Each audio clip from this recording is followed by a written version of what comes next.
muito falar. Guiena, o inferno de verdade. Eita, meu Deus do céu. Hoje nós vamos falar um pouco sobre o dano da segunda morte e a condenação eterna, né? No Guiena, né, Dan? É a segunda parte, Gui, né? Nós fizemos já uma e estavam bastante dias aí sem continuar, porque o Gui viajou, eu fiquei doente. Tava falando aqui no início da outra live que a gente pausou. O Gui tava viajando, eu fiquei doente, não teve como continuar. Teve irmãos que falaram assim, você tá bem, irmão? Sarou? Tá vivo? Tô vivo, graças a Deus. E o Gui também voltou. Então agora a gente vai dar continuidade.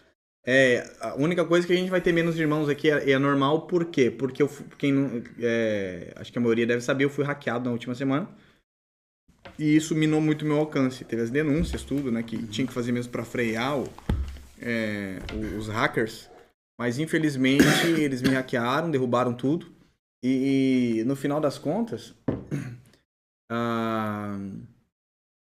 voltou o Instagram, só que ainda vou ficar uma semana com um alcance baixo. Então faz parte. Vai ficar salvo aqui os irmãos que quiserem compartilhar. Eu já queria convidar os irmãos que estão entrando aí. Compartilhe essa live, mandem para 3 amigos seus. Não deixe de comentar, curtir bastante aqui embaixo, né? E a gente vai continuar, né, a nossa conversa sobre a Guiena. Amém? É isso aí. Mas para isso nós queríamos orar primeiro. E nós queríamos chamar o Paulinho para orar por nós hoje, que pra vocês conhecerem o Paulinho. Chega mais, Paulinho. Só que você vai ter que ficar aqui, meu irmão, aqui nessa posição aqui mais ou menos, aqui pro vídeo pegar.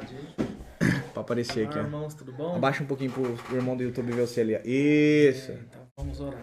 Amém. Senhor, nós te agradecemos, Senhor. Amém. Pela oportunidade que o Senhor nos dá de falar da tua palavra. Amém. De ouvir um pouco do Senhor. Amém, Senhor. Abre o nosso coração, nossos olhos, e que as palavras ditas, Senhor, possa nos trazer transformação. Amém.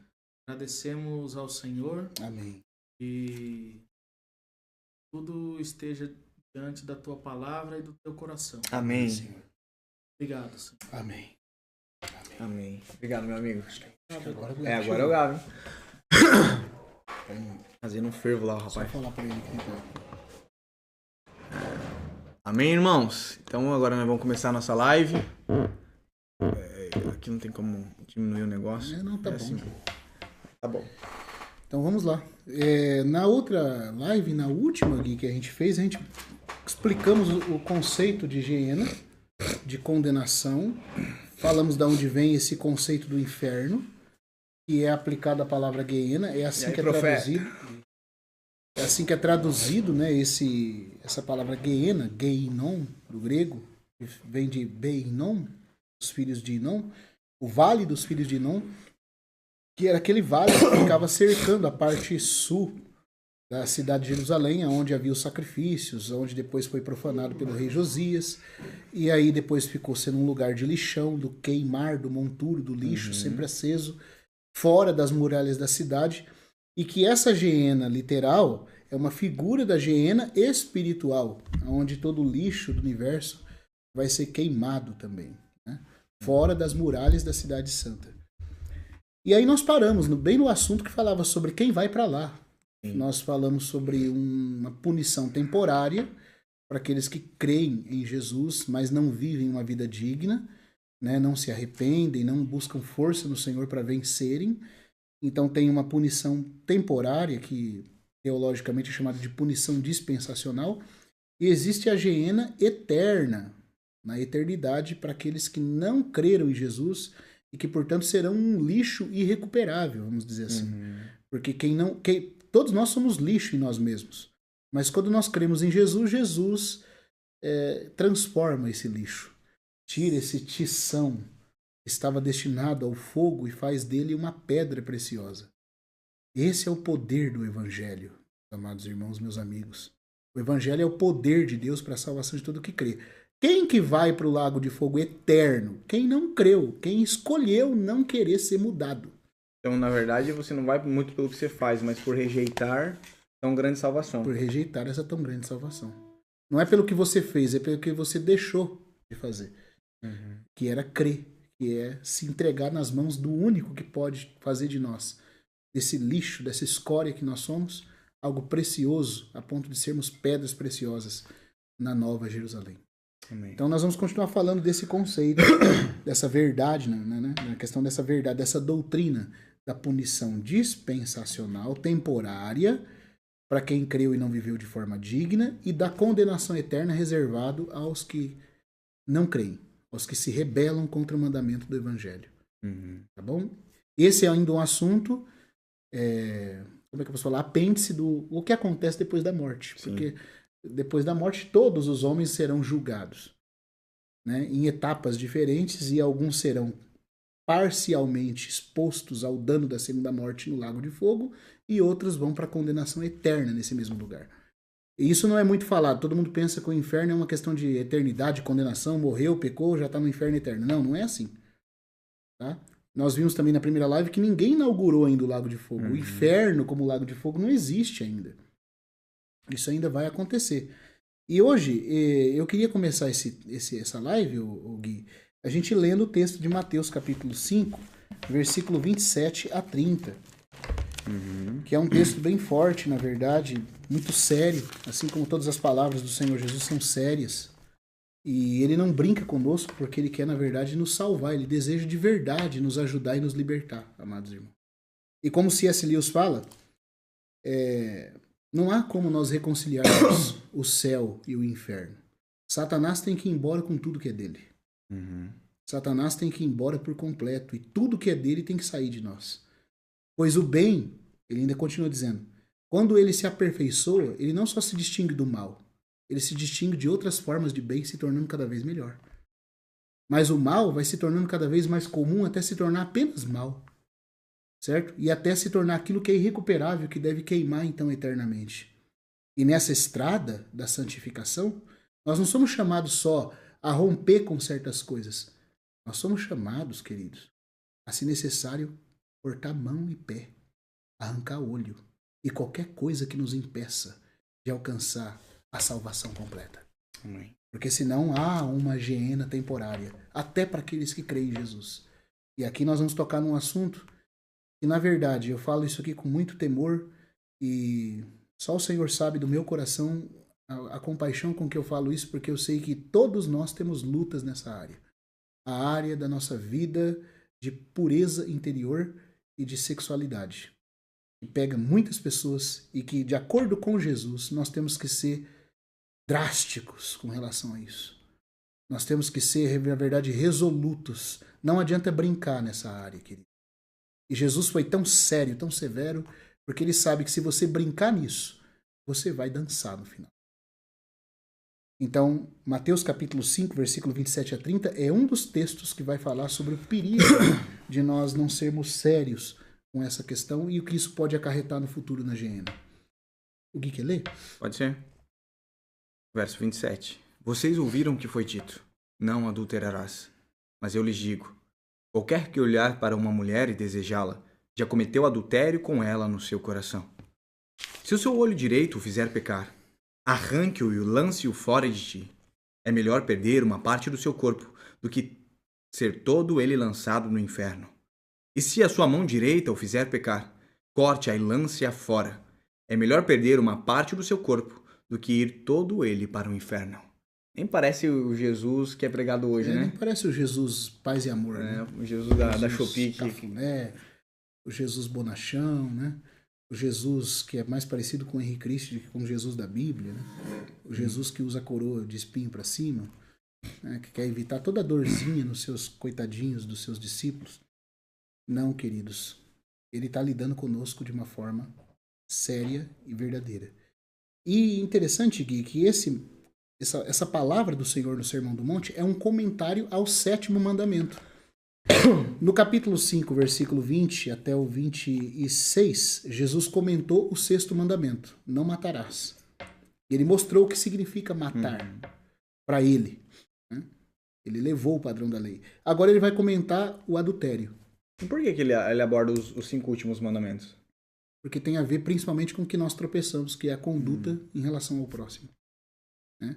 Todos nós podemos falar muito sobre adoração, falar muito sobre querer adorar a Deus, querer, com Deus, eu honro a Deus. Eu não tenho deuses além do Deus verdadeiro. Mas quando o gabarito aponta para a nossa relação com o próximo nas circunstâncias da vida, aí nós vamos descobrir os problemas que estão dentro de nós. Então quer dizer que eu posso até me defender como um fariseu, dizendo, não, mas eu cumpro aquilo que é de Deus, né? É. Mas em relação ao próximo eu não consigo esconder isso. Você não consegue esconder e você vai descobrir que você se idolatra. Porque se você tem problema com o próximo, quer seja por impureza, quer seja por ódio, é porque você se ama. É porque eu me amo. Por que nós adulteramos? Porque nós achamos que o meu prazer está acima de qualquer coisa. Faça o que fizer, tudo é lícito para me satisfazer. Por que eu roubo? Porque eu acho que uma coisa que não é minha, se vai me satisfazer, vale. Por que eu me iro? Porque eu me considero muito digno para poder ser afrontado por alguém. Quem que é tal pessoa para me afrontar? Então você vai descobrir nos outros mandamentos que você sempre teve uma idolatria, você sempre quebrou o primeiro, que era adorar o único Deus. Se Deus fosse 100% a prioridade do nosso coração, nós não iríamos nos irar quando as pessoas nos maltratassem, nós não iríamos adulterar, desejando alguém que não nos pertence, nós não iríamos roubar, tomando algo que é de outra pessoa, porque nós estamos satisfeitos com o Deus único. Mas como Deus não é o único Deus do nosso coração, nós nos auto-idolatramos, nós cometemos toda outra sorte de pecado, quer seja ira, roubo ou adultério, ou qualquer outra coisa. Então o Senhor está explicando a verdadeira natureza da lei e dos mandamentos, e elevando elas no padrão do Sermão do Monte aqui.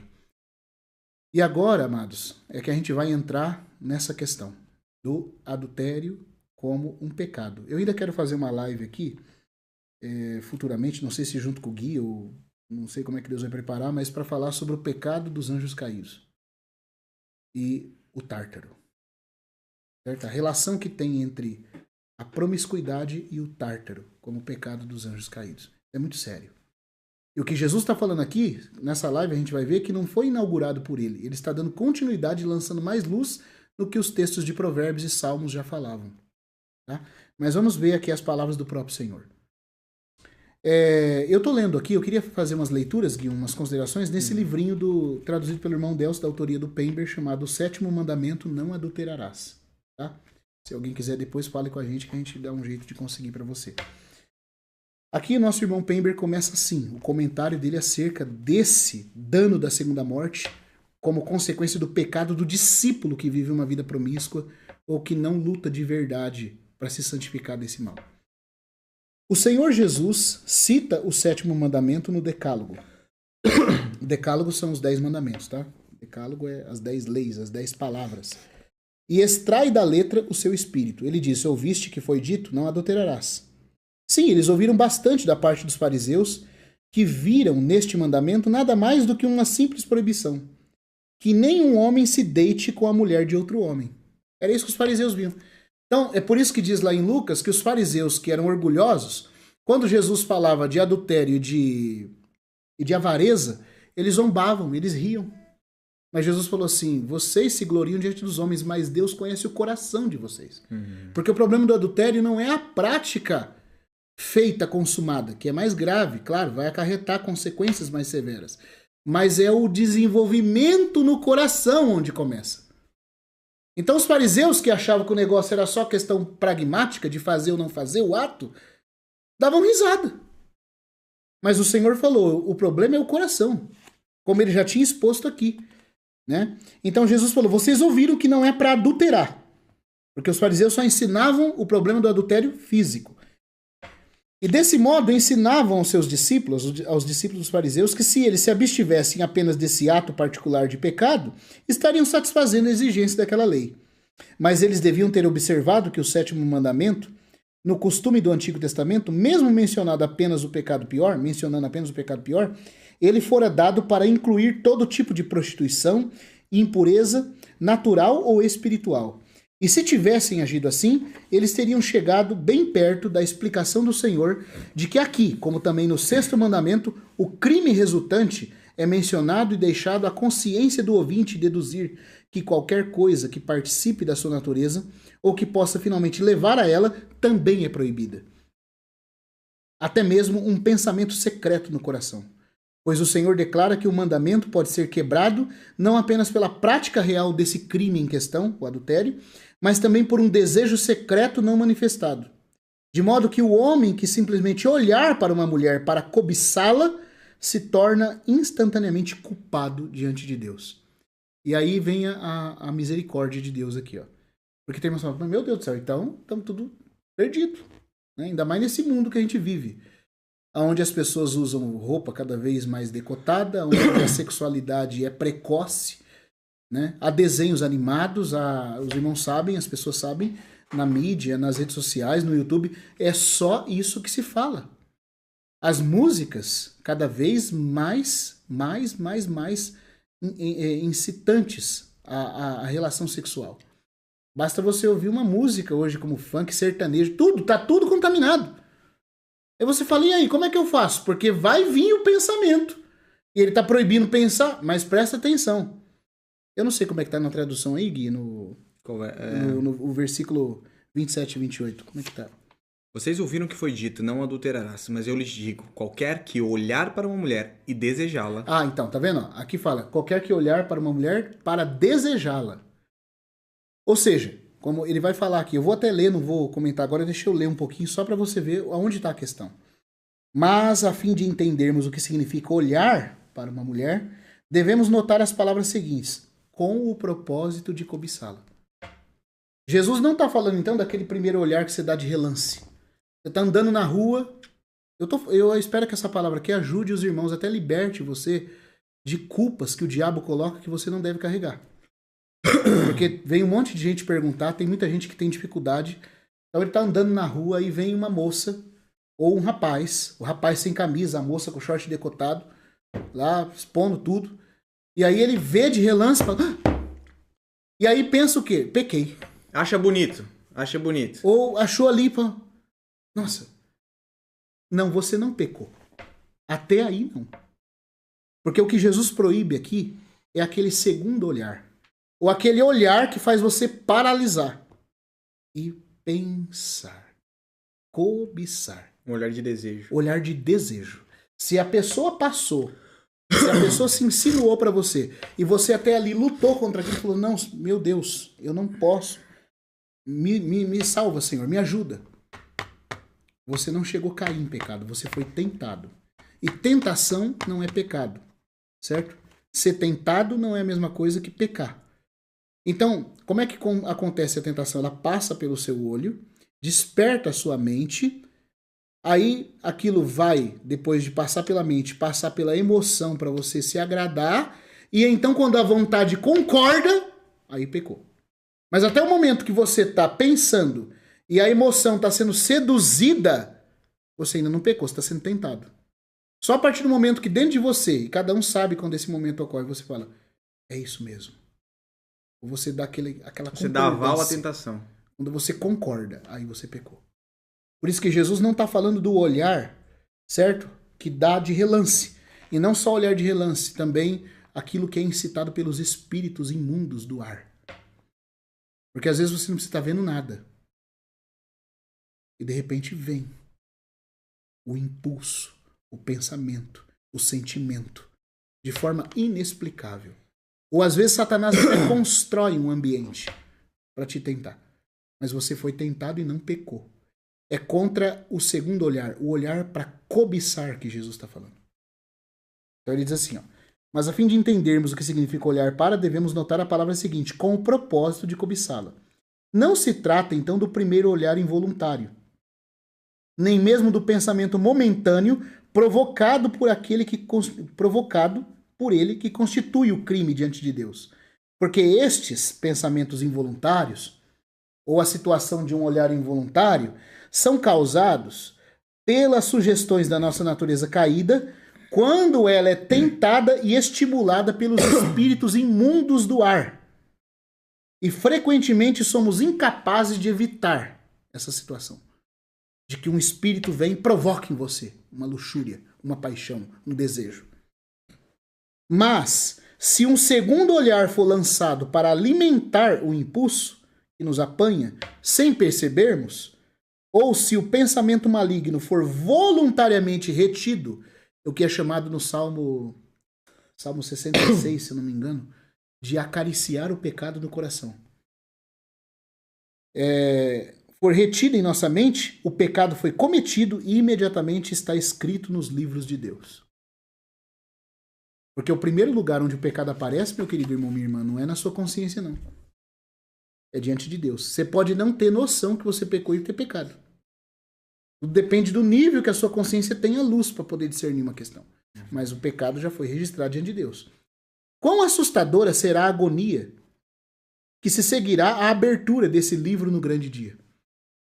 Os registros contra muitos crentes serão surpreendentes, alarmantes, inumeráveis, porque eles, durante suas vidas, nunca se preocuparam em perguntar se, pela razão do costume, eles tiveram seus sentidos exercitados para discernir o bem e o mal. Ou seja, o Pember está falando, a crente que vive uma vida tão pacata, tão indiferente ao que realmente deveria nos estimular à santificação, que ele nunca para pensar quanto que ele realmente se preocupou em exercitar o discernimento acerca dos poderes que operavam na mente dele, na emoção dele, na vontade dele. Ele nunca parou. De uma certa forma, queridos, a nossa sociedade está tão corrompida que culturalmente as pessoas não sabem nem de onde vêm as ideias que passam na cabeça delas. Elas nunca param para pensar, peraí, mas de onde está vindo esse pensamento? Por que eu penso assim? Quem foi que colocou esse tipo de paradigma dentro de mim? Por que eu penso desse jeito? Por que eu me comporto dessa forma? E também muitos crentes nunca param para fazer um exame real disso. Quão surpreendente vai ser então o dia que nós estivermos diante do Senhor? Né? Alguns dos nossos leitores tremem com a ideia de tal exame? Pember pergunta. Então, antes que a oportunidade se vá, volte-se imediatamente para o único que tem acesso a esses registros terríveis e é o único que pode apagar com seu sangue precioso tudo que já esteja escrito contra nós. Nos versículos solenes que se seguem, aí nós vamos começar a entrar na questão aqui, ó. Somos levados a olhar mais profundamente para o mistério do nosso ser pecaminoso. Irmão, é impressionante como é que a Bíblia ela é muito mais preciosa e precisa do que os tratados escritos por Freud, por exemplo, por Jung, certo? Quando eles tentando fazer psicologia e psicanálise para descobrir o que é a raiz do mal que está dentro de nós. E Freud vai e escreve, vai aqueles livros lá, Interpretação dos Sonhos, né? O homem e seus arquétipos, como Jung escreveu, para tentar descobrir quais são os veios que operam de forma latente, por onde que se constrói os pensamentos, as latências, as incitações que a nossa alma tem de forma até inconsciente dentro de si. Que maravilhoso que Jesus não nos deixou refém dessas coisas. Ele mesmo explicou para nós como que a coisa funciona dentro de nós, para que nós soubéssemos nos cuidar, para que a geena de fogo não fosse a realidade para onde vamos.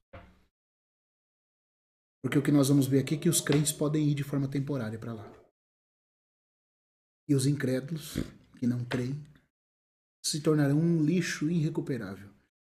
Então nós somos estimulados a ver mais profundamente o mistério do nosso ser pecaminoso, a fim de que possamos entender melhor a origem e o processo de um tipo de mal e aprender como resistir a ele. Como é que o pecado opera?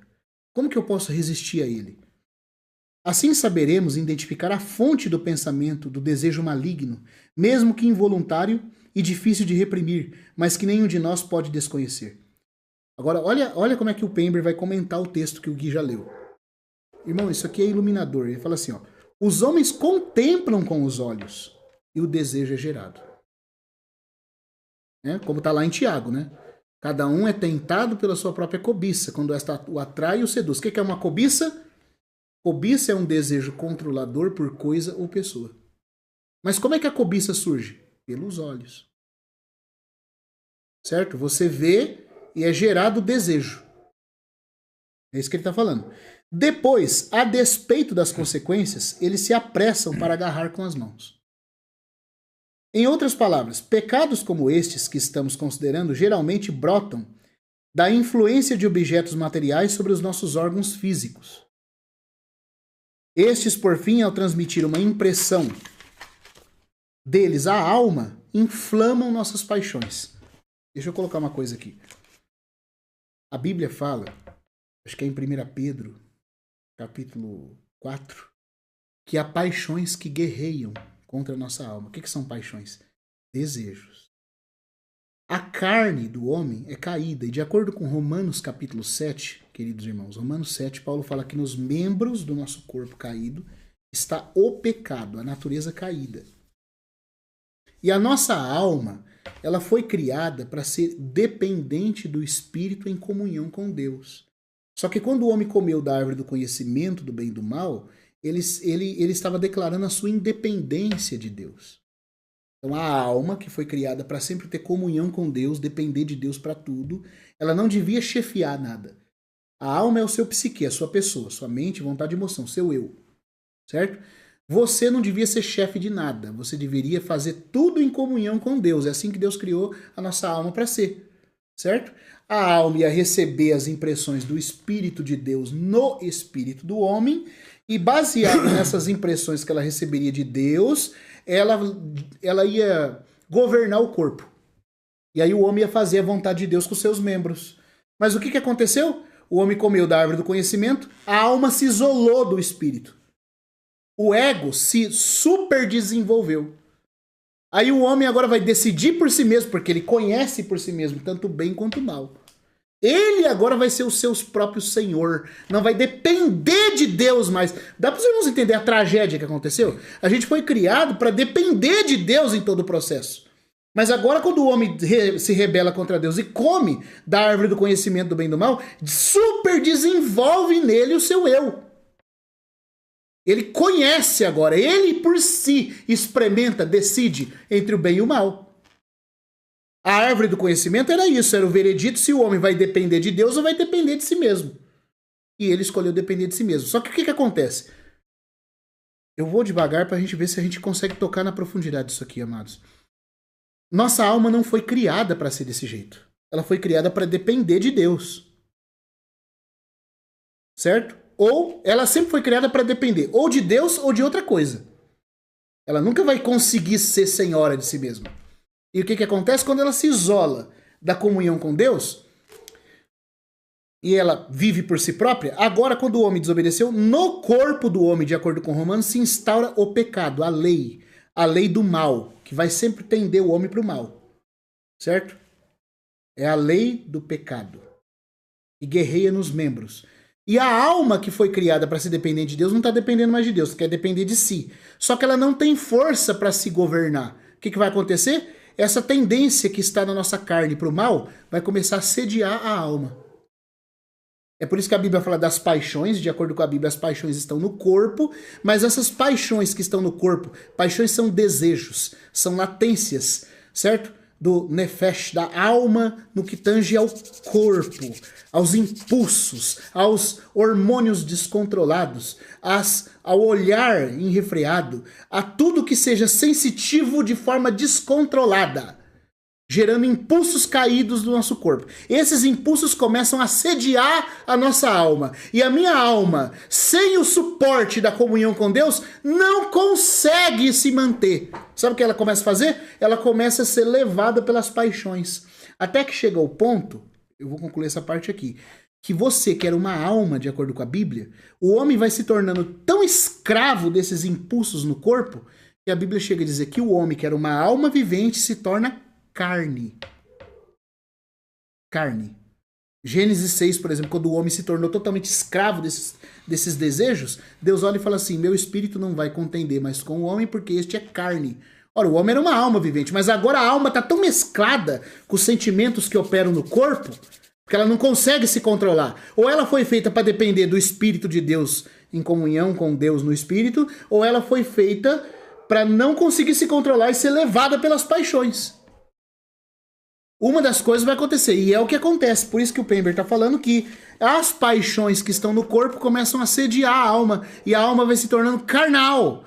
Você percebe que a pessoa vai ficando como um animal. Desculpa falar aqui, como um cachorro no cio, que é o jeito que a nossa sociedade está vivendo. Você nem reconhece mais o que é humano nas pessoas. Elas vão vivendo por impulso. Paixões, desejos. Paixões, desejos. Ela só vive assim, deu prazer eu faço, não deu eu recuo. Deu prazer, eu caso, eu como, eu bebo, desculpa falar aqui, eu faço sexo, porque me dá prazer. Deu prazer eu faço. Então não tem diferença nenhuma de um cachorro. Porque o cachorro come porque dá fome, bebe porque dá sede. Certo? Tem coito com a cadela porque dá aquela vontade, ele tá no cio. Isso é animalidade. Por isso que a Bíblia fala que quando a alma cai nesse estado, o homem fica como animal. Ele fica psíquico, controlado pelos impulsos de uma alma que está sendo plenamente assediada pelas paixões do corpo. E não tem diferença nenhuma entre ele e uma cadela, entre ele e um cachorro. E é assim que a nossa sociedade vive. Totalmente egocêntrica e carnal. Só que o problema aqui, amados, queridos, eu queria falar para vocês com todo o temor aqui, é que se nós não cuidarmos, essa é a condição que um crente pode cair. Que o mundo incrédulo caia nisso, sem o Espírito de Deus, não tem novidade nenhuma. Mas você pode acreditar que um discípulo pode cair numa condição dessa? Pode. Pode. Olha o que vai dizer aqui, ó. Frequentemente, é o que acontece, ó. E a alma, estando em sujeição parcial ao Espírito, tá falando do crente, tá? Porque o crente, diferente do incrédulo, Gui, ele tem o Espírito Santo habitando no Espírito Sim. dele. Então ele já tem uma alma renovada para querer se inclinar para Deus. É aquilo que Paulo fala em Romanos 7. No meu interior sinto prazer na lei de Deus. O tocante ao meu interior tenho prazer na lei de Deus. Por quê? Porque a alma foi renovada para ser estimulada a buscar as coisas de Deus. Só que ele não tem uma vida espiritual madura, robusta. Então, parcialmente, ele quer Deus. Mas como ele não trata de se santificar, ele também se inclina com muita facilidade para as paixões da carne que guerreiam contra a sua alma. E o que acontece? A alma, estando em sujeição parcial ao espírito, tem consciência de Deus, mesmo no caso dos crentes. Frequentemente, todavia, responde de bom grado ao convite do corpo. Tá vendo? Por isso que Paulo fala em Romanos 8 do pendor da carne e do pendor do espírito. O pendor é a mente que se inclina para um ou para outro. E é crente que ele está falando ali. E se for acostumado a fazer isso, aí o que o Pember está falando aqui, ó? Se todavia o crente estiver acostumado, não é cair uma vez ou outra no pecado, não é isso. Todos nós cometemos isso, irmãos. Todos nós pecamos uma vez ou outra. Ele está falando aqui de um crente que desenvolve a prática. Ele vicia em ficar respondendo a qualquer coisa que as paixões do corpo inflamem na alma dele. Se ele fizer isso com frequência, logo começa a encontrar prazer principal na sensualidade. E ele mesmo oferece os órgãos da carne para satisfazer seus desejos ilegais. É assim que a alma do homem se torna terrena e sensual. Terrena por quê? Porque ela começa a ficar viciada no que ela pode tocar, no que ela pode ver, no que ela pode sentir. Se ela se desenvolver mais assim, ela vai ficar sensual, que é a palavra inglesa que é colocada aqui, é soulish. Ou seja, uma alma, certo?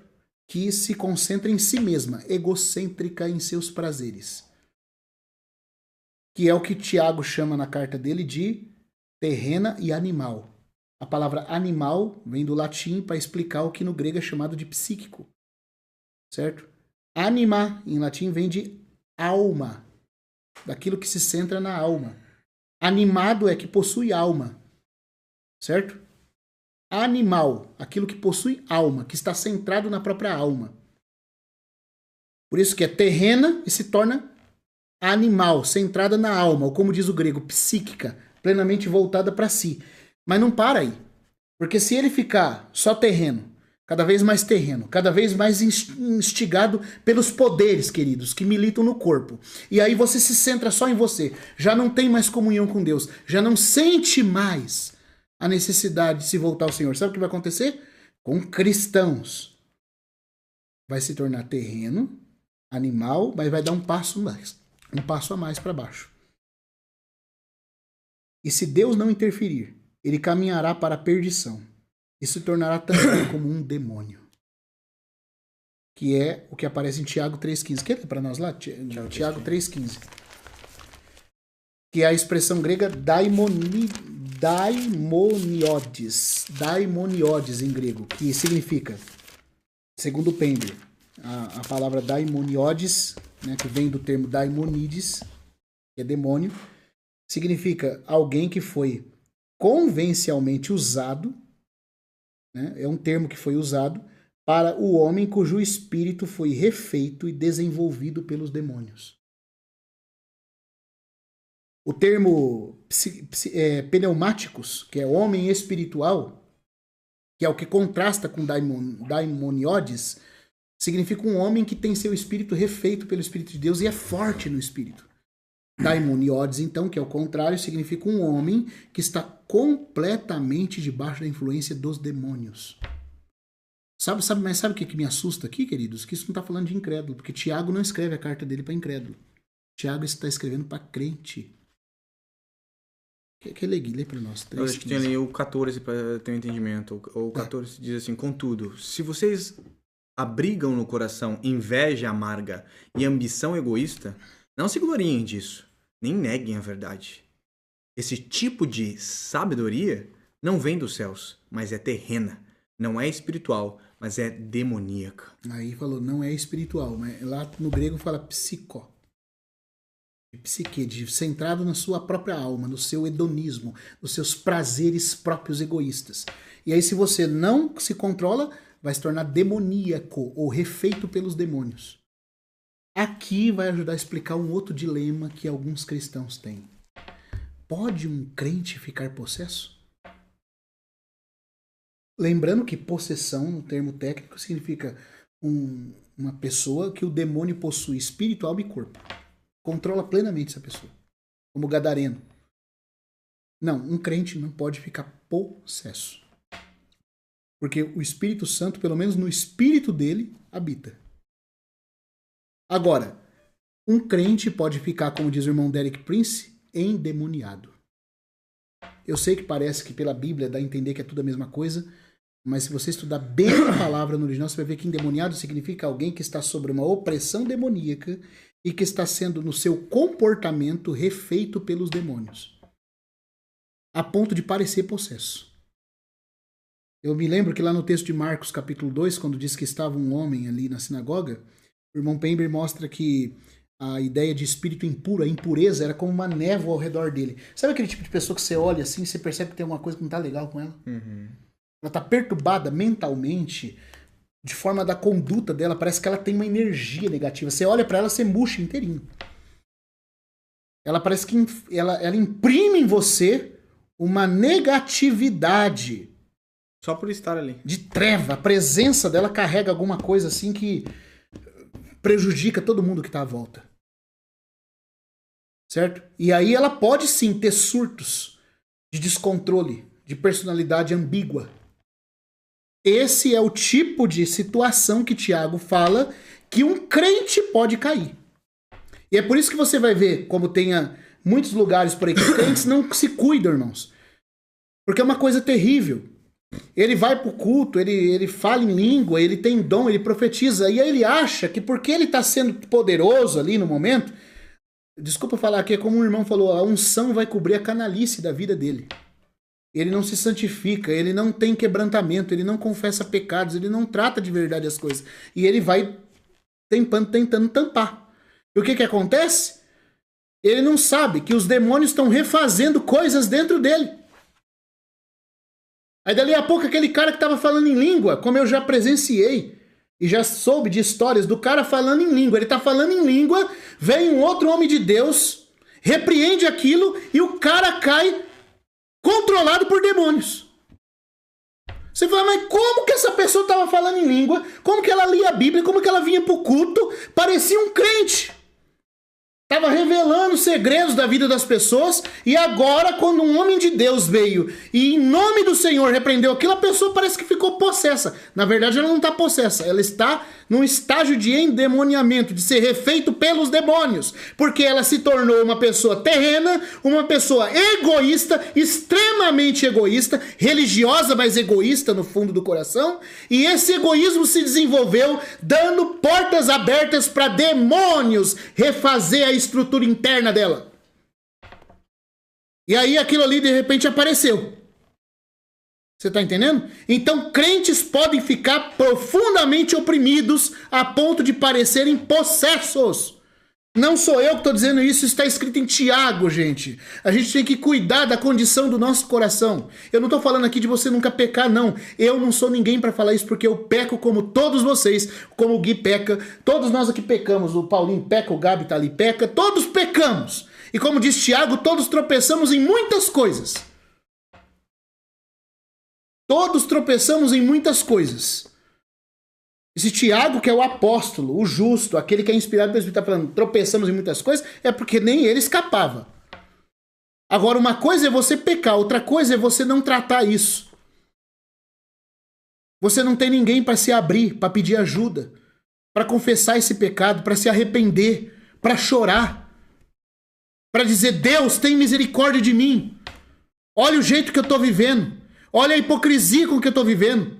Eu vivo uma vida religiosa, farisaica, mas dentro de mim eu sou terreno, eu busco só coisas materiais, minha alma é plenamente hedonista, eu só penso nos meus prazeres e uso até a máscara religiosa para tampar isso.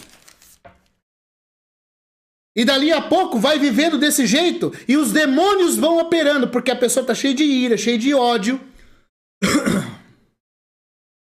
e está sendo refeita pelos espíritos. Por isso que o Senhor Jesus ele vai advertir, então, no verso 29, dizendo para ser radical contra o domínio... Contra o domínio pecaminoso no seu corpo. No corpo mesmo. Se o olho fizer pecar, se a mão fizer porque pecar... Porque a sua alma está pecando porque o olho está absorvendo. E você já viciou em ficar olhando. Entenda, irmãos, assim como tem coisas de doença do corpo, que num caso extremo, por exemplo, está dando uma gangrena, você tem que fazer ali um corte, uma amputação às vezes... para salvar o resto do corpo. Tem casos, tem certos pecados que viciam você por certos membros ou por certas características de conduta que você tem que ser drástico para lidar com isso.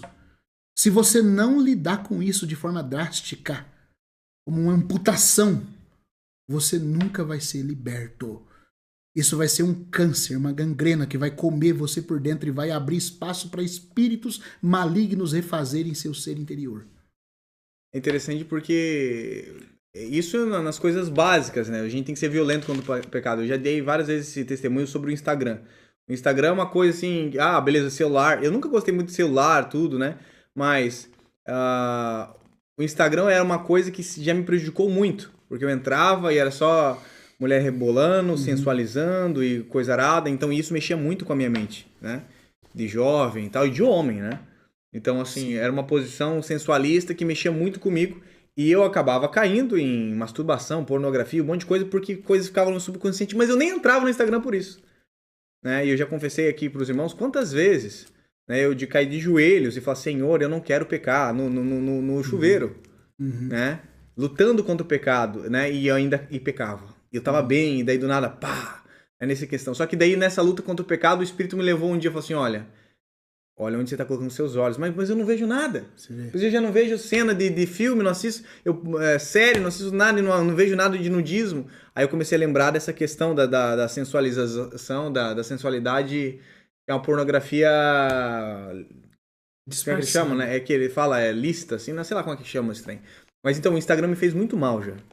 E por muitos anos eu fiquei sem rede social. Quem me conhece pessoalmente sabe que eu era o cara que não gostava de rede social. Quando eu entrei, tem uns 2 anos no Instagram de novo, foi com o objetivo de falar do reino. Nunca mais eu fui, vamos dizer assim, nesse sentido de entrar no Instagram e ser atraído para essas coisas, né? Você vai falar o algoritmo, tudo tal. Não importa, gente. A grande questão é que eu entreguei isso pro Senhor, como se fosse, né? Não era um corte de mão, um corte de olho, mas só dando um exemplo. E tem coisas que às vezes você quer manter na sua vida, mas aquilo tá te fazendo mal. E não tem como você manter algo que tem te derrubado. Se eu tivesse mantido aquilo que me derrubava, naqueles dias talvez eu não ia ser bênção no Instagram hoje, lendo a Bíblia com vocês e tal, né? Hoje é uma ferramenta pra mim, mas primeiro eu tive que entregar ela pro Senhor porque ela me fazia mal, né? Só um exemplo básico desse aqui do olho, da mão. O Senhor tá pedindo pra gente ir muito além de Instagram, muito além de qualquer outra coisa, né? O buraco é mais embaixo porque O pecado não é uma brincadeira. E o Senhor, o desejo do Senhor não é que a gente fique patinando na luta contra o pecado, como se luta contra o pecado fosse o sentido da nossa vida. A realidade da vida. Né? Na verdade, a salvação é o início de tudo ali. Eu vivo uma vida que vence o pecado, né? Para a glória de Cristo, apregoando o seu reino, entendeu? E vivendo de uma maneira digna para a glória de Deus até que ele venha. Exatamente, né? Gui. E se você não tem força, procure alguém que você pode se abrir. Tem certos pecados que nós só vamos vencer quando nós nos despirmos do nosso ego e se abrir. O Gui sabe que eu já confessei falhas, pecados, né, para ele, né? Eu já tenho muitas vezes, desde que a gente se conhece. Eu já confessei pro Dani. O Gui também já confessou para mim. Já isso é bom, Gabi, isso é sadio. Paulinho. Você precisa ter alguém com quem você se abre para pedir ajuda. Porque isso é libertador. Você tá entendendo? Nenhum de nós deixou de ser tentado. Nenhum de nós venceu tudo sozinho, gente. Ninguém vai vencer. É libertador você ter uma pessoa com quem você possa se abrir e pedir ajuda. Mas não brinque, não mascare. Não fique lutando com uma coisa sem a qual sem a qual você ter ajuda, você não vai conseguir vencer. E outra, tem um versículo em Romanos que fala: não faça provisão para carne. O que é fazer provisão para carne? É isso que o Gui tá falando. Se você sabe que você ficar vendo Instagram vai causar isso em você, não veja. Fazer provisão para carne é alimentar aquilo que está facilitando você cair. É como um homem que fica andando na beira de um poço. Uma hora ele vai cair. Não é mais fácil ficar longe? Cada um de nós tem uma fraqueza mais forte em uma área. Alguns têm isso com relação a filme. Outro com relação à rede social. Basta entrar na rede social e dar o gatilho. Vem o gatilho. Tem pessoas que caem. Essa semana um irmão mandou um vídeo falando sobre uma coisa terrível que o YouTube tem. Era uma questão, ele falou: se você colocar, estão fazendo isso, se você colocar esses emotions lá no URL, lá na barra de pesquisa, no YouTube ou na barra de procurar, vai abrir um monte de vídeos sensuais e as crianças estão tendo acesso a isso. E o YouTube não faz nada com relação a isso. Ele estava denunciando isso aí. Aí um irmão, muito sabiamente, escreveu embaixo: eu só quero avisar os irmãos que estão em lutas, esse vídeo desperta gatilhos. Tá bom? Por quê? Porque tem áreas que você está sendo mais tentado que outra, gente. Não adianta mascarar isso aqui. Cada um de nós tem uma área onde você não se domina. E você tem que lutar contra isso. Porque é nesses pontos que o diabo vai tentar tocar em você para levar você para essa condição aqui. Né? Então, o que deve ser feito então para evitar o resultado fatal e duradouro? O erro deve ser encarado no seu início. Os órgãos que permitem a entrada do pecado na alma devem ser arrancados ou cortados e lançados fora. Mas de que jeito esse mandamento categórico deve ser aplicado, deve ser decidido por si mesmo, por cada um dos crentes. Se em algum caso a obediência literal for exigida para produzir o resultado almejado, não existe alternativa se não cumprir. Vai como é que o Pember fala, como é que é drástico aqui. Se no caso não tiver um jeito, é melhor mesmo você literalmente cortar sua mão. Arrancar seu olho, ele tá falando. Não que você tem que fazer isso, tá? Mas ele tá falando assim, se isso fosse o preço para você não perder a glória, para você não perder a comunhão com o Senhor no reino que ele vem estabelecer na sua vinda, então que seja. Eu vou falar para vocês que teve irmãos na história da igreja que fizeram isso. Maluco. Nem conta. Foram doidos por Deus, né? Orígenes, por exemplo. Não tô falando para ninguém fazer, tá? Tô falando que teve gente que fez. O Orígenes, por exemplo, leu lá assim: alguns homens se fizeram eunucos pelo reino de Deus. Ele falou: é para mim. É agora. Foi lá e se capou. Maluco. Certo? Se castrou. Aí ele leu um outro versículo lá: o filho do homem não tem onde reclinar a cabeça. Ele nunca mais dormiu numa cama. Só dormia no chão. Ele falou: eu não posso dormir, sendo que o meu Senhor não teve onde reclinar a cabeça. Eu só posso dormir no chão frio como ele. Eu sou chamado a ser no máximo como ele, nunca acima dele. E ele dormia 2 horas por noite só. O resto ele passava em jejum, oração e leitura da Bíblia. Mas foi um tremendo de um irmão. Maluco. Amou muito a Deus. Cometeu alguns excessos? Eu creio que sim. Mas o amor verdadeiro às vezes comete excessos. Mas que todo excesso seja por amor. Como diz Agostinho, ame e faça o que quiser. Se você amar de verdade, você não vai errar no final. Então o Pember fala que alguns vão ter que tomar isso aqui literalmente. Eu acredito, como ele também vai mostrar aqui, que a forma mais eficaz, todavia, é de outro jeito. Essa verdade é indicada mais claramente em outra passagem, porque há eunucos de nascença, ó, ele vai citar. E há outros que os homens fizeram tais. E há outros que a si mesmos se fizeram eunucos por causa do reino de Deus. Quem é apto para aceitar, que aceite. Aí talvez você fala, mas eu não sou. Né? Que nem o amado irmão, ele não vai ligar de eu falar aqui, o irmão Anderson Friend, por exemplo, quando a gente conheceu ele falava assim, meu Deus do céu. Ele queria tanto viver uma vida de santidade, que ele falava, eu não consigo encontrar no meio cristão uma coisa que me ajude. Será que eu tenho que virar monge? Será que eu vou ter que entrar para um mosteiro? Aí ele falou, mas tem o problema é que eu sou casado, como é que eu vou virar monge desse jeito? E ele enfrentava essa luta porque queria se santificar. Mas por fim, graças a Deus, o Senhor que ouve e perscruta os corações, mostrou para ele como se santificar mesmo sendo casado. Porque o casamento é um jardim para santificação. Tem aquela história do irmão Lawrence lá, você tá falando isso agora sobre santificação, eu lembrei do irmão Lawrence, né? Uhum. Que ele era cozinheiro lá e... Ah, o irmão Lawrence, o Lourenço. Eu não lembro direito a história, mas eu lembro que ele acho que a prática da presença de Deus, alguma coisa assim, né? É um livro que ele buscava a presença de Deus e ele era cozinheiro. E assim, os caras entraram na cozinha, todo mundo queria cozinhar com o cara, não queria sair de lá. E ele buscava o Senhor e ele cozinhava pra todo mundo, limpando o chão. E o cara era mais que tinha a presença de Deus. O cara era maluco, de concentração espiritual. Ele conversava com Deus todo minuto do dia, sem parar. E ele desenvolveu a prática da presença de Deus. O irmão Atmani fala que ele alcançou o ápice da espiritualidade. O Tozer lia com deleite esse livro, porque falava, é o melhor livro para me introduzir nessa vida de devoção absoluta. E ele falava assim, que às vezes os padres chegavam para ele, porque ele era um monge católico, e davam aquele rosário para ele rezar. Né? Aí ele falava assim, eles me dão isso para mim ser introduzido diante de Deus. Mas eu não estou fazendo outra coisa o dia inteiro.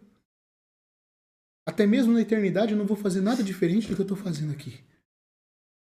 Então, e ele provou na vida dele que é possível você estar lavando prato, limpando o chão. Não importa o contexto. Num restaurante barulhento e viver absoluto para Deus. E Deus operou milagres por meio dele, mas de uma forma assim espontânea, mais parecida com Felipe Neri, aquela coisa assim de chegar, conversar com alguém aqui, ele tocar em alguém, de repente a pessoa está curada. Esse foi o irmão Lourenço. Né? E tem esse livro dele, né? A Prática da Presença de Deus. Ele falou, Jesus Cristo é tão simples, tão acessível. Até para a hora que ele pecava, ele ficava conversando com Deus. Tá vendo, Senhor, o que eu fiz de novo? Caí de novo, Jesus. E aí? Senhor, o que o Senhor me diz disso? E essa transparência, essa continuidade, essa perenidade de prática, de coração, fez ele viver a realidade do cortar da mão, do arrancar do olho, do tirar do pé que faz tropeçar, sem precisar cortar literalmente nada. Que é o que o irmão vai falar aqui, ó. Como regra, entretanto, o sacrifício do olho direito ou da mão direita não é provável que nos livre dos maus impulsos. Você arranca o olho, mas de qualquer jeito a cobiça está lá dentro. E nos mantenha puros por dentro. Desse modo, o mandamento geralmente será bem semelhante à prescrição de Paulo. Mortificai, portanto, vossos membros que estão sobre a terra. Fornicação, impureza, paixões, maus desejos e avareza, que é a idolatria. Como que você faz isso? Pelo Espírito. Por viver na presença de Deus. Ah, mas como é que eu vivo diante de Deus? Se voltando a Ele o tempo todo, em oração, se abrindo com Ele todo momento. E você vai desenvolver uma vida de oração. Vai chegar uma hora, irmão, vai ser mais fácil você ficar diante de Deus do que viver fora dele. Isso que é uma pessoa espiritual. Não é uma pessoa que nunca peca, mas para ela é mais fácil viver diante de Deus do que viver fora da presença de Deus. Isso é possível. Para todos nós. Para todos nós. Aí ele vai entrar na questão da punição da geena, que é a parte que nós devemos chegar. Vamos ver se até as 10 a gente termina aqui.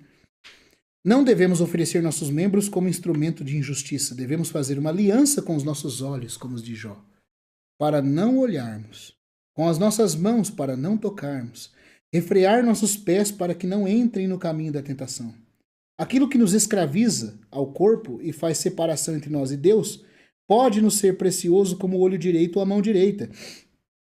Todavia devemos cortar violentamente essa conexão e lançá-lo fora. E assim como o homem consente com a amputação de um membro quebrado ou doente, ele faz o mesmo porque crê que o sacrifício é necessário para o bem-estar do seu corpo inteiro. Olha que interessante, isso, eu pensei nas redes sociais. Porque pra mim todo mundo me achava um ET por não ter redes sociais. Ah, mas beleza, e eu trabalhava com um monte de gente e tal, e era algo normal, pois a rede social hoje é quase uma parte do corpo das pessoas, as pessoas usam assim, né? E no meu caso isso se deu muito, na minha experiência, né, de eu estar orando, e esse ser uma porta do pecado pra mim, na minha tentação, né? E na hora de entregar era uma coisa que não fazia sentido para as pessoas, parecia que me faltava um olho ou uma mão. Mas como que você não tem? Né? Mas é o assim meu que funciona desejo... a amputação, né, Gui? Exatamente. Você, por exemplo, eu vou morrer se eu não cortar essa mão aqui por causa da gangrena. A hora que eu cortar, as pessoas vão falar, você não tem uma mão? Mas é mal sabe elas que ter cortado essa mão salvou meu corpo todo. Uhum. E a gente toma isso na vida humana, essa medida drástica, se for para se salvar, não faz? Quanta gente que a hora que se acidenta, o médico fala assim, ó, se não cortar a perna, vai morrer. Se não sangrar aqui essa pústula, essa coisa aí, né, vai inflamar, vai dar um câncer aí, vai, sei lá, vai dar alguma coisa aí, vai infeccionar, a pessoa vai morrer por completo. Então, quando a medida é muito necessária, você não pensa. O que é melhor, eu ficar sem um pé ou eu morrer se aquela infecção que está no pé passar pro corpo todo? Para salvar a vida do corpo, eu tomo essa medida. Não seria então viável fazer isso para que a minha alma fosse poupada? Ah, mas você ficou sem rede social? Ah, mas você cortou o Instagram? Ah, mas você não tem Snapchat? Nem sei se é isso que chama. É isso aí o nome desse negócio? Snapchat? Nunca tive isso aí, né? Eu Mas também esse não, tem. não sei como é que é, mas eu acho que é esse nome aí. Ah, mas você não tem? Não, eu amputei. Eu amputei esse membro. Sabe por quê? Porque eu me convenci que eu não tenho domínio. Se eu ficar com isso aí, eu vou me prejudicar por inteiro. Isso tem a ver com o entendimento e da tua fraqueza e não da tua força. Entendeu? A maior das pessoas, elas colocam uma falsa força, como se elas fossem fortes e pudessem... Eu não, já entendo que eu sou fraco, não aguento, então eu já... A tenho que Bíblia, alegar já. a Bíblia diz que o diabo você tem que resistir, mas das paixões você tem que fugir. Fugir. Não fala, seja forte, encare. Fugir. Quando o José ficou sozinho lá e a mulher agarrou nas roupas dele e falou, deita comigo. Ele deixou as roupas e fugiu. E ele fugiu de si mesmo. Entendeu? Porque ele sabia que se ele ficasse ali a coisa não ia dar certo. Não tem jeito, gente. Não tem jeito. Então, assim, se tiver que tomar uma medida drástica, tome. O que vai adiantar você não fazer e chegar diante do Senhor aquele dia e você lembrar? Até eu tava vendo aquele filósofo Olavo de Carvalho falar assim, poxa, as pessoas se vendem por coisas tão terríveis. Você pega, por exemplo, a pessoa, a sociedade hoje ensina que você comer, beber, sentir prazer sexual é tudo. Então, qualquer coisa que você faça para ter isso vale. Mas, meu Deus do céu, se você for viver uma vida desregrada na promiscuidade, você vai ferir a sua alma de uma forma incurável. Você vai cair num adultério por causa de um prazer sexual que vai durar no máximo 5, 10 minutos e estragar a sua vida inteira. Depois, não é melhor amputar o que está tendo de porta para te levar para o teu adultério? Não, eu observo não é melhor que... cortar drasticamente essa relação e preservar a sua vida para você ter direito de ajudar as pessoas, para você ter o direito de ter prazeres mais elevados? Nossa, Daniel, vai encerrar a live, eu vou ter que recomeçar. Ele tá encerrando de 1 hora, vai ter que ser em 2 partes. É porque agora o Instagram tá dando esse negócio de tempo de 1 hora, Eles atualizaram. Então ficou aqui a parte 1. Gente, mas antes da gente ir pra parte 2 e concluir essa parte no Guiena, é interessante porque Jesus ele não vai negociar com você. Dizendo assim, ai, você ama muito isso aí, né? Puxa, isso aí que tá te fazendo pecar, puxa, que dó. Eu entendo. Não tá dando espaço pra isso, tá dizendo, é o seguinte, o caminho é esse. Né? E ele entregou tudo por nós, né? O mínimo que a gente tem que fazer é entender o valor de quem ele é e do que ele tá propondo e entregar tudo por ele também. Né? Então, não existe essa possibilidade. Aí ele mostra aqui o tempo restante agora. Nós vamos encerrar aqui essa parte e vamos continuar mais 20 minutos na segunda pra gente falar da parte final. Nós já falamos bastante da Geena. Vamos só completar falando algumas coisas que tem aqui ainda nesse texto, tá? Que são consequências para quem não se guarda desse pecado, para quem se entrega a isso, tá? E o destino vai acabar sendo esse, né? Os irmãos do YouTube que continuam aí, é só no Instagram aqui. Isso. Deixa eu colocar aqui. Parte 1. Parte 1. Enquanto isso, deixa eu começar outra live.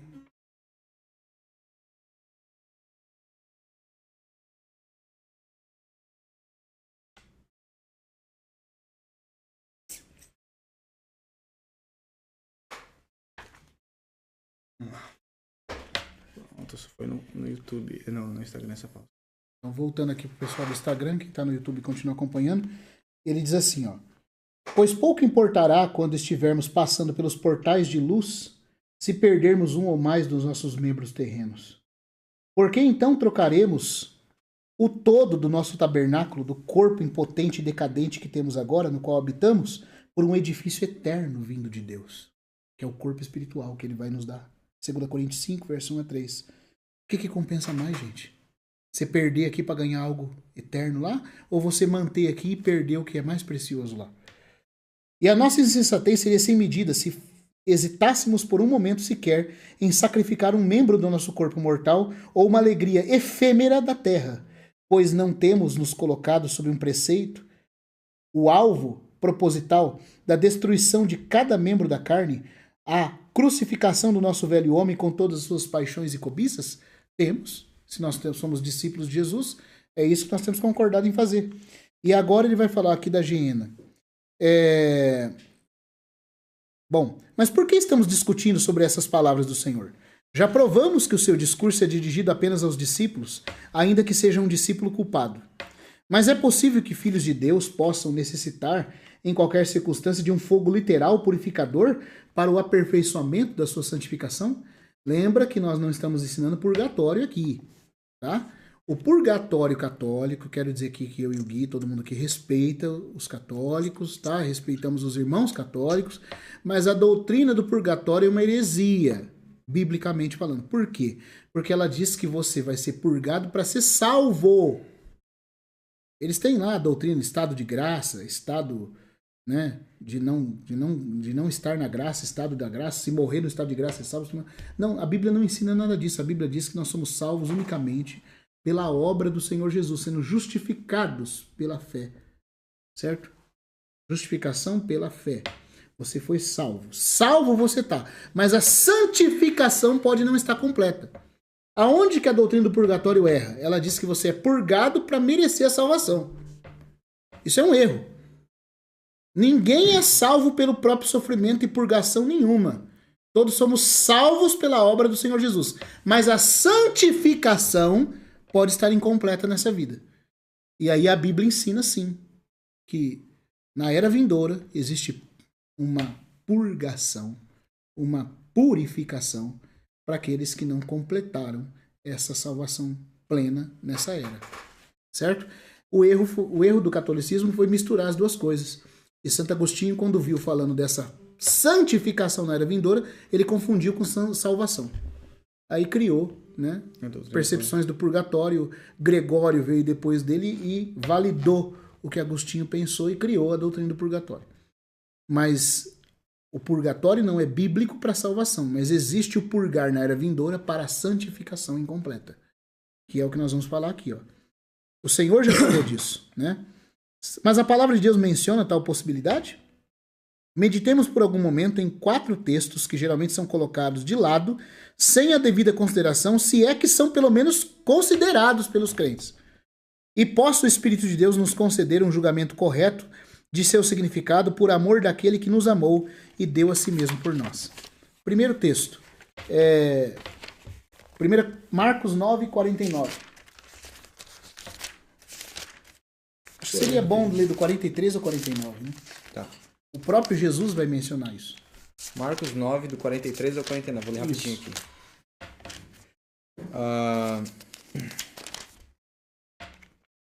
42, tá aqui dizendo.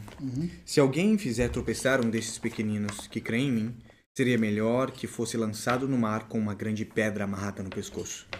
Se a sua mão o fizer tropeçar, corte-a. É melhor entrar na vida mutilado do que, tendo as 2 mãos, ir para o inferno, onde o fogo nunca se apaga, onde o seu verme não morre e o fogo não se apaga.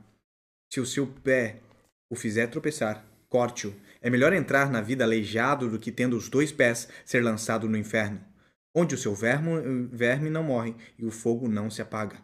E se o seu olho o fizer tropeçar, arranque-o. É melhor entrar no reino de Deus com um só olho do que, tendo os 2 olhos, ser lançado no inferno, onde o seu verme não morre e o fogo não se apaga. Cada um será salgado com fogo. Será, futuro. Por que é importante isso aqui?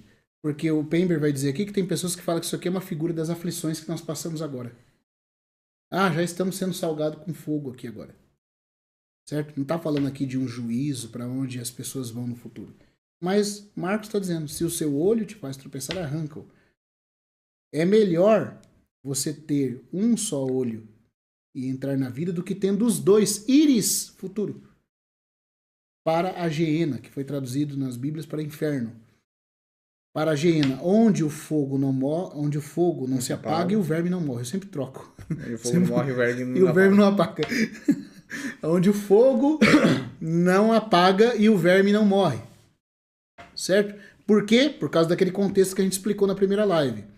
Na Geena histórica literal, havia ali corpos, lixo, com enxofre e fogo sempre aceso, e os corpos que ficavam mais na periferia sendo putrefados e comidos por vermes. Então havia verme e fogo junto ali. O que Jesus está falando é que na Geena espiritual verdadeira, as aflições vão ser tão terríveis quanto a da literal histórica, onde um fogo verdadeiro vai consumir as almas e as consciências, e onde um verme, uma aflição, uma coisa como uma coisa que te come por dentro, vai permanecer levando você à dor constante, não refrigerada e não curada. E isso ele está falando, agora o ponto é Gui, para os discípulos. Porque é o sal, né? Porque está falando de salgar com fogo. É muito interessante, porque o sal vem do sódio. E você sabia que é possível fazer sódio com a cinza?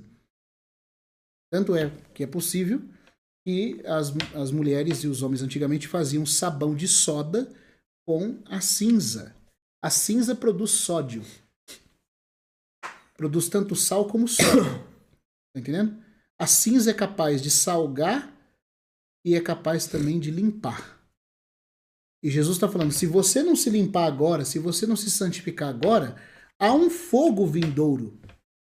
Aí os irmãos falam assim, mas um irmão pergunta, mas como que Deus vai tratar um filho dele desse jeito? Olha, meus queridos, deixa eu fazer uma pergunta para você. Você acha que Deus está brincando de odiar o pecado? Deus tratou o próprio filho dele na cruz com a ira eterna como o único meio de resolver o problema do pecado. Nem o filho dele foi poupado para que ele pudesse resolver o problema do pecado. Se Deus não poupou seu filho, você acha que ele vai poupar eu e você? O Filho eterno que nunca pecou. Como diz o Paul Washer, Deus odeia tanto o pecado que quando foi o caso de resolver o problema do pecado ou poupar o Filho eterno do sofrimento, ele preferiu entregar o Filho para que o pecado fosse resolvido na presença dele. E o Filho não foi poupado. Aquele que não poupou o seu próprio filho. E por isso um irmão escreveu um livro. Deus não poupa seus filhos. Se ele não poupou o Filho eterno, fica tranquilo. Ele não vai poupar eu e você. O que for necessário, ele vai fazer. E se o Filho eterno pode encarar o fogo do inferno, a dor do inferno durante 3 horas e meia, de um jeito que eu e você nunca vamos encarar, eu e você podemos encarar, sim, parcialmente, o dano da segunda morte. Porque nós não somos melhores do que o Filho eterno. Você entendeu? Quem quiser falar pra mim que Deus não pode fazer uma coisa dessa que é muito cruel, muito dolorido, então me explica a cruz. Como que ele tratou Jesus. Que, aliás, estava ali não por culpa sua, por culpa minha e sua ele estava ali. Não por culpa dele. E, todavia, encarou a dor da ira eterna. Você acha que eu e você vai ser poupado de um castigo temporário, numa geena temporária? Se o filho não foi, como é que eu e você podemos esperar que vamos ser?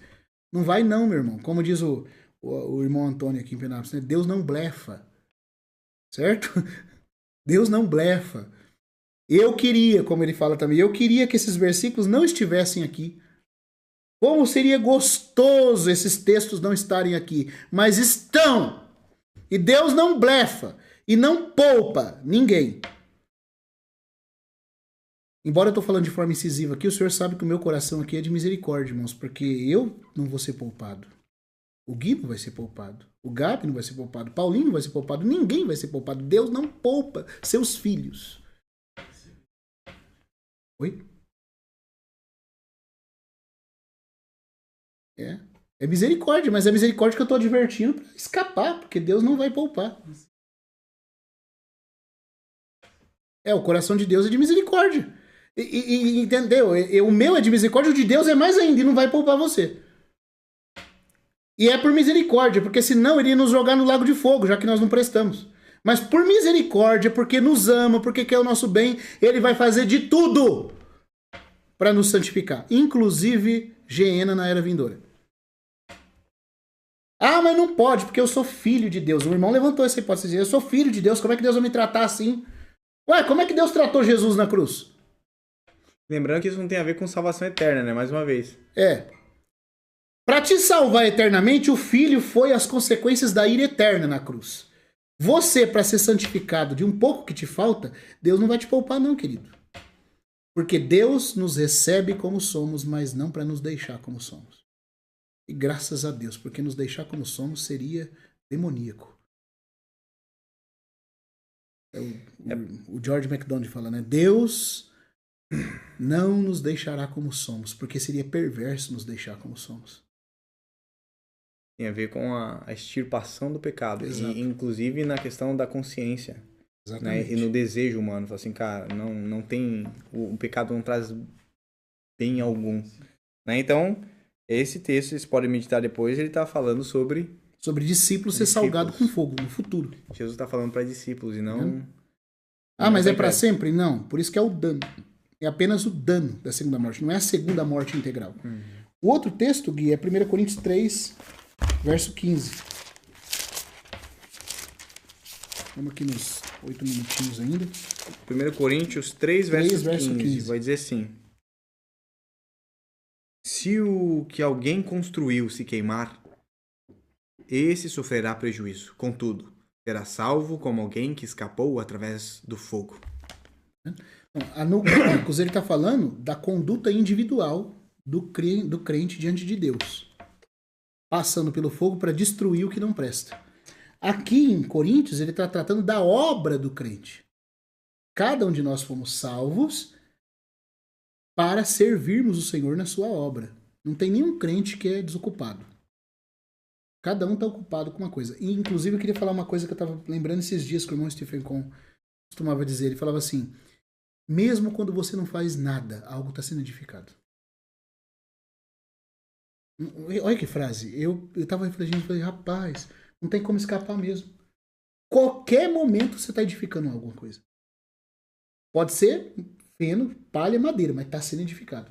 Se você fala assim, eu não estou fazendo nada, eu não vou orar hoje, não vou ler a Bíblia, mas também não vou pecar, não vou beber, não vou fumar, não vou falar mal de ninguém, vou ficar aqui quietinho, só deitado na minha cama, sem fazer nada. Você edificou alguma coisa.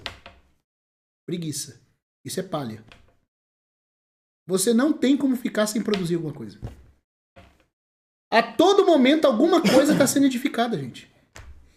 Se vai ser ouro, prato, pedras preciosas, vai passar pelo fogo do tribunal, é outra história.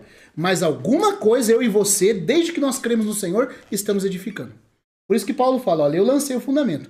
Outro edifica sobre ele, porém cada um veja como está edificando. Porque está sempre sendo edificado alguma coisa. E aí Paulo fala que se a obra de alguém se queimar, ele será salvo como que através do fogo.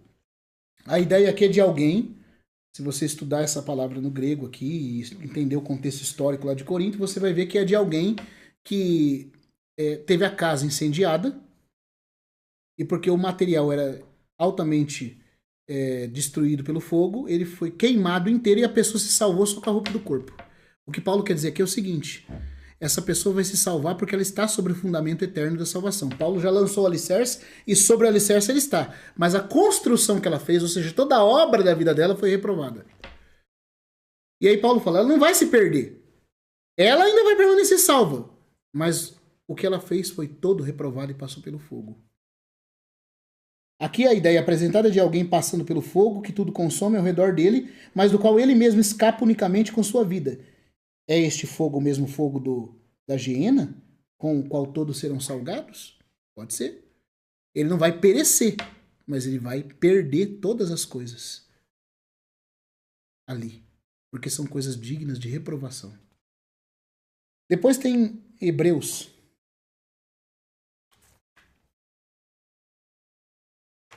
Capítulo 6, versículo 4 a 8. Esse a gente vai terminar, só tem 5 minutos. Acho que nem vamos chegar no 4, mas sobre o item 4... A live não vai acabar, né? Sobre o item 4, não é por causa do horário, né? Tá bom. Pra gente poder parar dentro do tempo, das 10, que isso vai dar quase 2 horas, né? Vai dar 1h30, mais ou menos, que a gente tá falando aqui. A parte 4 a gente já considerou na primeira live. Então não tem problema se a gente não ler ela agora. Mas essa terceira aqui, que é de Hebreus 6, esse eu quero ler porque esse versículo é a torre de refúgio para todo mundo que diz que perde a salvação. Né? Então, capítulo 6, versículo 4 a 8. Gui. Ora, para aqueles que uma vez foram iluminados, provaram o dom celestial, tornaram-se participantes do Espírito Santo, experimentaram a bondade da palavra de Deus e os poderes da era que há de vir, e caíram, é impossível que sejam reconduzidos ao arrependimento, pois para si mesmos estão crucificando de novo o Filho de Deus, sujeitando-o à desonra pública. Vai até o 8? Ah, não, desculpa. Pois a terra, que absorve a chuva que cai frequentemente e dá colheita proveitosa àqueles que a cultivam, recebe a bênção de Deus. Mas a terra que produz espinhos e ervas daninhas é inútil e logo será amaldiçoada. Seu fim é ser queimada. Olha só, eu só vou corrigir um ponto aqui, que na tradução do Gui falou que a terra vai ser amaldiçoada. Tanto no grego como na melhor tradução fala, está perto de maldição. Nunca é dito que ela realmente é amaldiçoada. Então, aqui a questão que o tradutor pensou que perto de maldição significa que certamente vai cair em maldição. Mas estar perto de maldição é uma coisa, ser amaldiçoado é outra. Né? Porque aqui está falando de crentes e os crentes não podem ser condenados nem amaldiçoados. Mas podem chegar perto. Agora olha só o que o irmão Pember comenta desse texto. Geralmente se entende, né, que essas palavras se referem a pessoas que estão perdidas para sempre. Mas pelo menos 2 fortes argumentos contradizem isso. Primeiro, pela descrição dada sobre esses homens em questão, eles devem ter se convertido. Porque fala de pessoas que receberam o dom de Deus e foram salvos. Mas ainda foram até batizados no Espírito Santo, que é o termo que em Hebreus se tornar participantes do Espírito Santo. A palavra grega é metokoi. Significa se participar de uma forma íntima. Agora, quando você vai falar que uma pessoa se tornou íntima do Espírito Santo e não foi salva, agora, se depois dessas experiências fosse possível que elas caíssem de tal modo a se perderem no final, então o dom e a vocação de Deus não seria sem arrependimento. E Hebreus 11, 29 diz que é sem arrependimento, ou seja, Deus não muda, ele salvou e não vai voltar atrás. Ele deu a graça de forma gratuita e não a retirará. Se essas pessoas se perdessem, Romanos cairia por terra. Seria possível que ser salvo hoje e perdido amanhã? E assim o ensinamento do Novo Testamento se tornaria confuso e contraditório. Outra coisa, o destino dos caídos é explicado pela ilustração de 2 campos, ambos favorecidos pela chuva. Então você tem o cristão que está recebendo a graça e está dando resultado, ele está respondendo, né, cooperando com o Senhor para se santificar, para fazer a vontade de Deus, como um campo que produz bons frutos.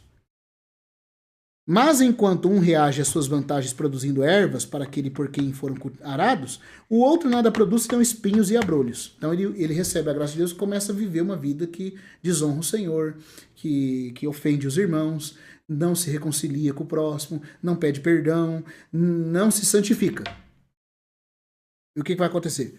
Por isso, o último é desaprovado ao invés de ser abençoado por Deus. Perto está de maldição e a ordem que é dada é para que seja queimado. Mas o que significa isso? A palavra traduzida por desaprovado ou rejeitado, no grego, também foi usada por Paulo quando ele falou de seu temor de ser ele mesmo rejeitado ou desaprovado diante de outros quando a corrida terminasse. 1 Coríntios 9, 24 e 27. Mas o contexto mostra que ele não está falando da perda da salvação, e sim do prêmio, da coroa, da primeira ressurreição. Por que então a referência não pode ser aqui também usada da mesma forma, já que a mesma palavra foi usada? Outra coisa, o campo infrutífero está perto de maldição, mas isso é tudo que está dito. Até onde somos informados, ele nunca realmente é amaldiçoado. Terceira coisa, e finalmente, visto que outros meios não tiveram resultado com ele, o único recurso será queimá-lo. Mas a queima de um campo, todo mundo que é agricultor aqui sabe disso. Tá cheio de mato, cheio de erva daninha, cheio de plantas venenosas. O que você faz? Você põe fogo. Mas não é para você destruir o campo. Não consegue. É para destruir o que está fazendo mal no campo e poder depois reutilizar o campo. Então nem o agricultor põe fogo no campo para poder destruir o campo. É para poder tornar o campo saudável de novo. Então é isso que ele está falando. Mas a queima de um campo é um incidente que logo termina. E de modo nenhum sugere algo duradouro, nem muito menos o fogo eterno. Como as chamas perpétuas do Vale de Inon, da Geena, o lago de fogo eterno. Além do mais, essa é uma operação realizada para o bem do campo, para limpá-lo de ervas daninhas e torná-lo preparado para o recebimento da boa semente. Certo? Então isso é o dano da segunda morte. É a Geena na qual os crentes poderão, queridos, estar sujeitos, mas apenas temporariamente. Se eu e você não aproveitarmos o tempo que temos agora para nos arrepender, para nos lançar aos pés do Senhor, para fazer um exame verdadeiro da nossa consciência. Sabe, está escrito em Coríntios, se nós nos julgássemos a nós mesmos, não seríamos julgados pelo Senhor. Sabe o que o irmão dizia? Nós temos que ter todo dia um tribunal pessoal com o Senhor. Todo dia, trate o seu pecado. Não vá dormir levando o pecado para o seu leito. Não vá dormir tendo ira contra pessoas que você tem que perdoar e não perdoou. Pessoas que você tem que pedir perdão e não pediu. Gente, para ir para isso aqui, a pessoa tem que viver uma vida relaxada e tola. E cultivar o pecado, né? E cultivar. Ninguém é necessariamente chamado a ir para esse lugar. Se nós nos julgássemos, o Senhor não precisaria nos julgar, está escrito. Então, queime você mesmo o seu pecado. Não deixa Deus pôr fogo no seu campo, não. Põe você mesmo. Põe você enquanto há tempo. Põe você enquanto tem tempo. É isso aí, Gui. Queima você. Para que você vai deixar Deus fazer isso? É igual está escrito lá em Apocalipse, né? O Senhor fala assim, tenho porém contra ti, falando pro anjo da igreja, que toleras essa mulher Jezabel. E o anjo da igreja não faz nada. Vai deixando. O Senhor fala assim, já que você não tratou, agora eu vou ter que tratar. Irmãos, é muito melhor a gente tratar do que deixar as coisas caírem na mão de Deus. Eu lembro muito do irmãozinho. O irmãozinho falava isso. Irmãos, era melhor ter tratado. Era melhor que os irmãos me julgassem, que os irmãos me corrigissem, que eu me corrigisse, do que deixar o Senhor tomar as rédeas na mão. Se o anjo da igreja tivesse tratado Jezabel, o Senhor não precisaria prostrá-la de cama, matar os seus filhos. A cama com quem ela pecou, com quem ela adulterou. O Senhor fala, você gosta de ficar na cama para adulterar? Eu também vou prostrá-la de cama. Mas aí a palavra cama no grego muda, é sklinei, da onde vem a palavra clínica. Cama para doente. Você gosta de pecar na cama? Você vai ficar na cama, mas doente. E matarei os seus filhos. E todas as igrejas saberão que eu sou aquele que sonda a mente e os rins e o coração, e darei a cada um segundo as suas obras. Mas por que o Senhor está intervindo? Porque a pessoa não se julgou a si mesma. Quis deixar para Deus fazer. Irmãos, nós estamos em tempo ainda. Você tem pessoas que você não perdoou? Você tem pessoas para quem você tem que pedir perdão? Faça enquanto dá tempo. Não deixe isso passar para que Deus tome isso na mão dele naquele dia. Porque quando ele tomar, queridos, acabou o tempo. Vamos nós mesmos nos julgarmos, para que o Senhor não tenha que fazer. Porque quando ele tiver que fazer, não vai ser brinquedo não, gente. Tá? Então, isso é o assunto da Geena de fogo. Da punição temporária para os crentes que não forem sinceros com o Senhor agora. E não se santificarem agora, que não responderem agora. E, infelizmente, se você tá aqui nessa live, caiu aqui de paraquedas, ou tá aqui, não creu em Jesus, né? Eu tenho que ser sincero, como Jesus foi. A hiena eterna aguarda todo aquele que não se colocou na mão do Senhor, do artífice, para deixar de ser um lixo e tornar uma pedra preciosa. O que você está esperando? Essa vida de no máximo 80 anos compensa? Compensa trocar toda uma eternidade por uma vida rebelde contra Deus que dure no máximo 80 anos? Não compensa. Tome a sua decisão. Se entregue ao Senhor Jesus agora. Ele está esperando. Por enquanto ele está esperando. Faça isso. E se você é crente e está vivendo uma vida hipócrita, uma vida que não reage, não se abre para ser salvo de qualquer cativeiro que você esteja, não perca mais tempo. Rompa com isso de forma drástica. Peça ajuda se você não consegue sozinho. Mas não mascara a coisa, gente. Não deixe Deus ter que vir salgar você com fogo por você se tornar um sal insípido. Que o Senhor nos ajude, que Ele tenha misericórdia de nós. Amém? Que essa live possa servir de ajuda, né? De tudo que a gente falou nessa aqui e na outra que foi encerrada. Possa servir de ajuda para muitos e que o Senhor mesmo abençoe a palavra dele. Né, Gui? Amém. Falar mais alguma coisa? Amém. Isso. Eu posso dar graça pra gente queimar nossas próprias mazelas, ervas daninhas, os né? próprios espinhos. Santificando-se, né? Se separando para aquele dia. A gente não seja encontrado vacilantes. É verdade. É verdade. Amém? Vamos orar então. Vamos pedir pro nosso orador Gabriel vir aqui na frente. O Paulinho orou pra gente começar. Agora o Gabi vai orar pra terminar. Só que você tem que abaixar, mano, pra você aparecer no YouTube também. Você tem que ficar mais ou menos nessa altura, assim, ó.